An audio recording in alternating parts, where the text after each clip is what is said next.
Hello, everyone. This is John here. We're going to be playing a little bit more Kerbal Space Program for you all today. And we're going to continue with our career mode down in the Cape of Neo, Africa.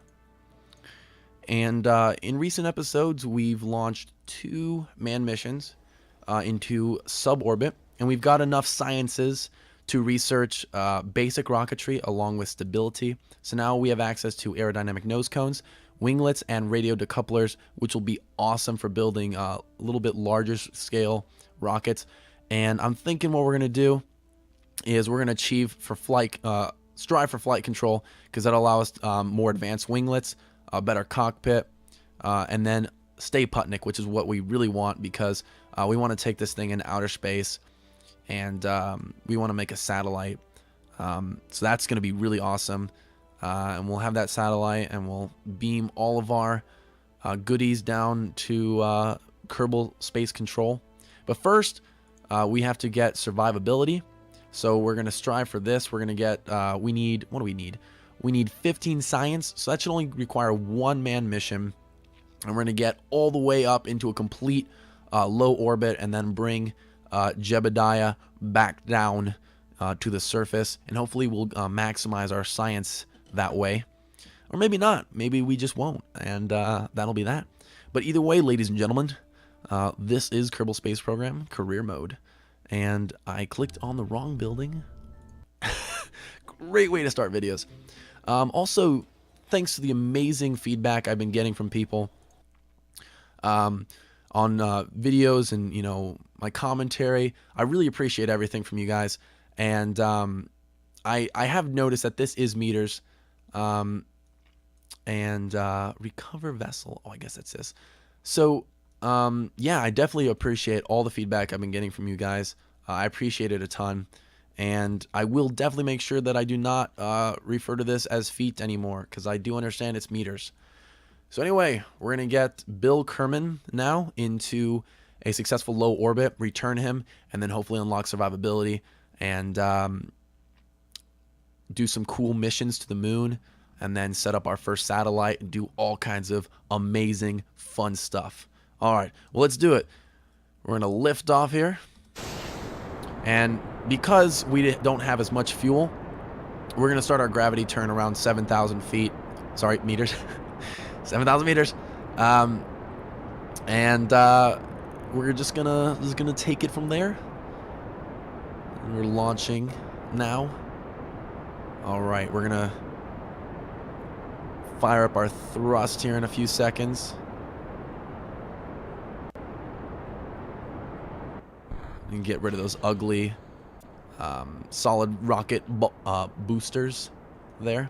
So now we're at 7,000 feet, so we're gonna start our gravity turn.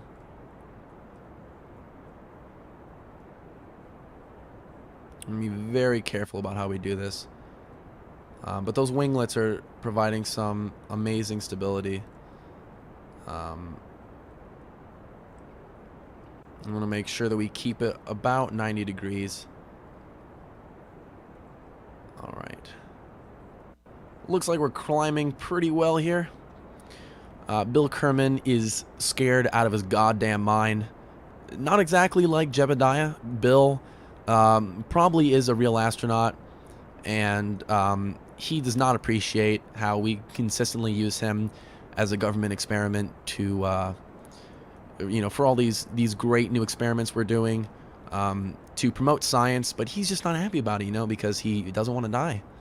And I think that's a very good reason to not want to do something. So anyway, our apoapsis is slowly but surely climbing, as are we. So we're getting pretty close to the mesosphere. We're running out of fuel pretty quickly. So I'm thinking we may not make it into a low orbit, and that's fine. Because we don't really need to go in a low orbit anyway. And, even if we did, there's always a possibility that we'd run out of fuel and not be able to get back. So, I mean, those low orbit missions anyway are meant, for like satellites and stuff like that. But just for the hell of it, we are going to try to get into a full orbit. I think we might actually have enough fuel to do it. So there we go. So we're gonna get pretty close there. Now what I'm about to do is called a circularization burn. So we're coasting to the edge of the atmosphere, which is about 100,000 meters. I'm at 130,000 just because I didn't monitor it well enough. So we're gonna get our ship just above the horizon there, and we're gonna coast now to the edge of the atmosphere. And there is the lovely soundtrack, and we're warping pretty slow. But hopefully we can get some great science out of this mission. I understand the first couple episodes are gonna be a little slow moving, and that's expected because just we have such limited parts, and from the way I look at it, these suborbital missions really are key to getting the amount of science you need to go and do other stuff. But hopefully we can do some science, do some amazing science, and get some shit done, and do some awesome missions later on. So now we're gonna keep an eye on our fuel.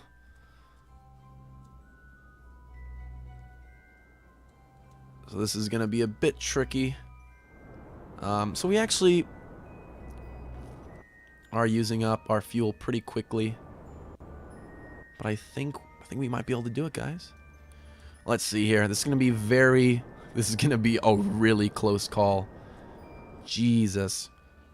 Oh, okay, I'm gonna cut the throttle. Hey, we did it!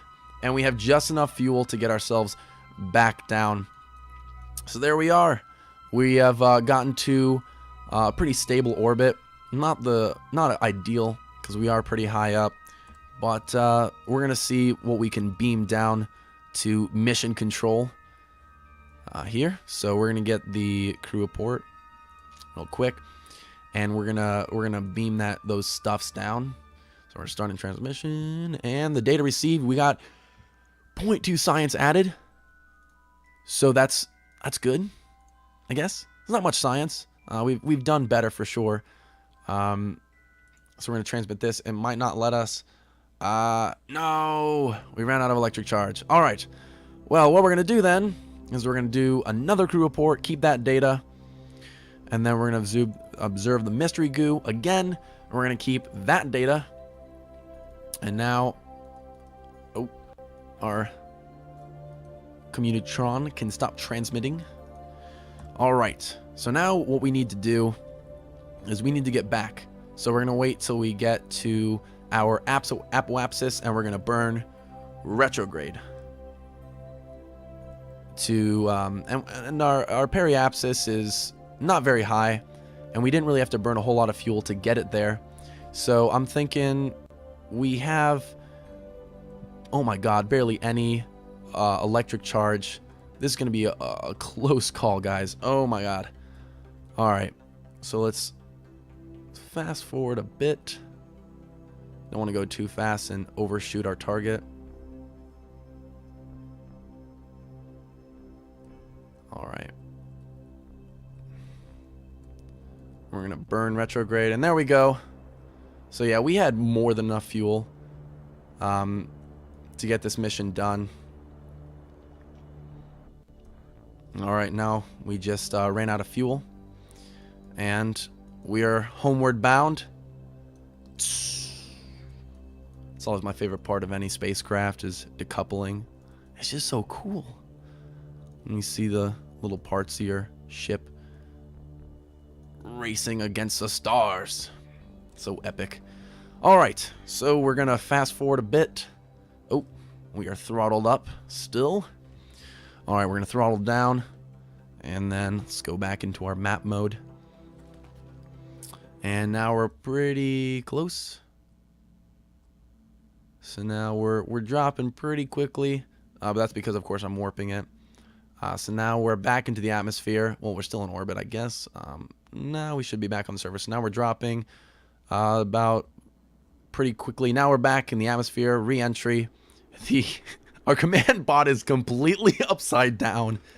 Always a good sign. Bill Kerman's like, oh my god, I'm gonna die. I'm gonna die. He's like, what the shit is going on? I'm upside down. That's always a good thing. I'm kind of worried now about our parachute. All right, so now we're down to 10,000 meters, and we're dropping pretty quickly, dropping at about 400 meters per second. So we're down to 8,000, 7,000. And I'm not going to warp this just because I don't want to crash it. So hopefully with all the sciences we get from this mission with Bill, which has been a very successful mission, very close call, probably one of the cooler missions I've done. We had very limited fuel. I'm amazed we even got through that. Looks like we are just off the coast, and we might actually hit ground. Oh no. Oh man, we are right on the coast. It's so. Oh, is that a river? I think we're gonna land in a river. Oh my gosh, we are gonna land right on the. Oh my God, this that is amazing. Damn. Wow. That was a close call. Just watch just watch it be like a few feet off and just explode on mid impact. So Bill's happy now. His mouth is closed. Just like any other Kerbal when they are no longer in danger. All right. Well, that was a very successful mission, ladies and gentlemen. So let's go back to our space center and retrieve our orbiter. See what kind of awesome sciences we get from that. All right. So we're going to cover that baby. And we've got a total of 19 science. Awesome. So I still don't really understand how this whole science thing works, because it says the data value is 0.3, but we got 2.9 science. So I'm really intrigued on how that system works. I'm definitely going to do a little more research if I can. I'd like to leave as much of the game undiscovered as possible, just so I can discover this along with you guys, because that's what I really enjoy about this. But we are going to get survivability here, and now we'll have access to radial mount parachutes, landing struts, and liquid fuel engines. Awesome. Ooh, and now we have access to science tech. Oh, battery packs. We need those. We need those for sure. And our science junior. It's a cutting-edge self-contained laboratory. Oh, that's gonna be fun. That's gonna be a lot of fun to play around with. All right, ladies and gentlemen, thank you for joining me on this wonderful episode of Kerbal Space Program and launching my orbiter into orbit and returning Bill safely. I know this is probably not the most exciting Kerbal Space Program video I've ever seen. I apologize for that. I'm going to try to make these as fun and interesting as possible. But thank you again so much for tuning in, and catch you later in the next video, and we will launch a rocket to the moon. See you guys.